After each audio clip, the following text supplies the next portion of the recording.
Hello JEE and NEET aspirants. आइए JEE Mains के selected PYQ question को solve करते हैं। हेलो एवरीवन, आइए इस क्वेश्चन को देखते हैं। One of the two identical conducting wire of length capital L is bent in the form of circular loop and the other one into a circular coil of N identical turn. इसका मतलब ये हुआ कि मान लो कि एक conducting wire है, ये एक कंडक्टिंग वायर है, ठीक है, और इसका लेंथ जो गिवन है, इसका जो लेंथ गिवन है अपने को, ये लेंथ हो गया अपने पास L, ठीक है। इसमें से दो केसेस क्रिएट किए जा रहे हैं, जिसमें से एक को लूप बनाया जा रहा है, ठीक है, और एक को तुम्हारा सर्कुलर कॉइल बनाया जा रहा है, circular coil with an turns,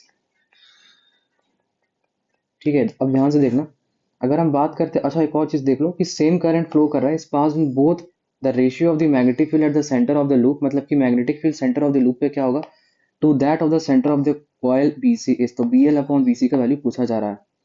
तो अगर हम बी लूप की बात करेंगे तो बी लूप तो सिंपल हो जाएगा, आपको सबको पता होगा formula mu naught I upon two R, ठीक है।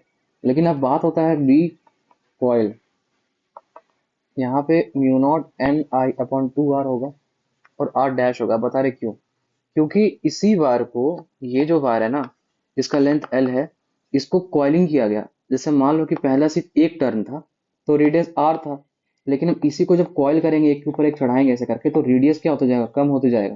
तो नंबर ऑफ टर्न्स बढ़ेगा लेकिन रेडियस की वैल्यू कम हो जाएगी। जैसे कि आर रेडियस का कोई सर्कल है, तो उसमें अगर कहते हैं कि उसमें अगर एक टर्न है, तो एक टर्न के साथ आर रेडियस है, तो हम बोलेंगे दो टर्न के साथ कितना रेडियस हो जाएगा। तो अगर एक में हो गया आपका वन, कितना हो गया देखो, एक टर्न में आर रेडियस है, ठीक है, तो वन में कितना हो जाएगा, वन अपॉन आर।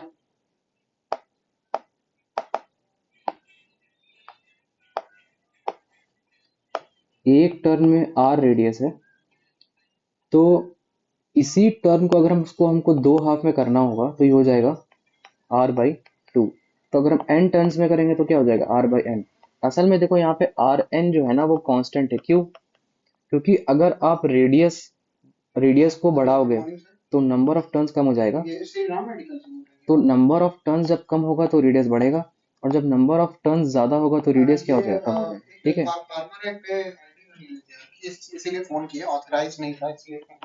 अब देखो बी कॉइल की बात करेंगे तो mu naught N I upon two R dash, तो यहाँ पे आर डैश का जो वैल्यू हो जाएगा वो हो जाएगा आर अपॉन एन, ठीक है। तो आर का वैल्यू